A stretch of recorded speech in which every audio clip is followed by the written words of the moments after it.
But what is ticking me off, and they're pretty brazen, and it starts the old broken window theory with Mayor Giuliani years ago.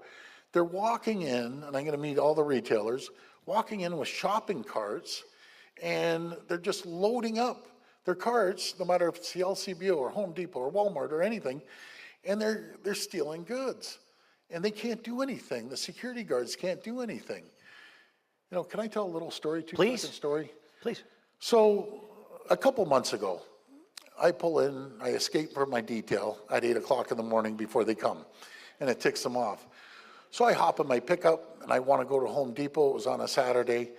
And I pull up, and I wanted to get some plants. Actually, it was the weekend before the Prime Minister came. I wanted to get plants for the cottage, so I loaded up. And I pulled up right by the nursery. I think majority have been to Home Depot, so I pull right up. I load up all the plants, and I'm ready to pull out. And here's this guy with a backpack and you know, a bag. And he's walking out, and the store manager's yelling at him, you know, come back, and the security guard's there. And I said, well, go get him. We aren't allowed to go get him. And so he went around the side of where all the plants and outside the parking lot. So I was in my car. I said, screw this. I'm going after this guy. So, and by this time, my heart's beating. I'm ticked off. So I go racing behind. No one can see. And I pull up behind him and jump out of the car. I said, buddy, what's in your bag? Nothing's in my bag. I said, buddy, I'm going to kick your ass all over the parking lot. Show me what's in your bag. And I did. I couldn't help myself. And so I said, buddy, come over here. And nothing's in my bag. And so we start. Now, by this time, the store manager comes, and he's on fire. You know, he's cursing and swearing. I guess I threw in a couple colorful language, too. And so he's emptying out his bag. And all of a sudden, so he's saying, nothing's here. I said, how about your other bag? It's because he dropped it and heard a cling. And so he went in there and he pulled out one of those saw blades that you open up. Yeah. And you use it as a saw blade. And the store manager said, that's what he stole. And then, you know, we start saying da-da-da-da to the guy. And then I said, keep emptying out the bag. He pulls out some cutters, tin snips. And by this time, I'm in a pretty rage. You know, I'm just in a full out rage on this guy. And I said, buddy, you stole those too? And he goes, I swear to God, I didn't steal them. He said, look at the rust on them. I looked at them, they were rusty. I said, okay, those are yours, but the rest? And then I went on to tell him if I ever see him in the parking lot, he's gonna get a beating like he's never got before.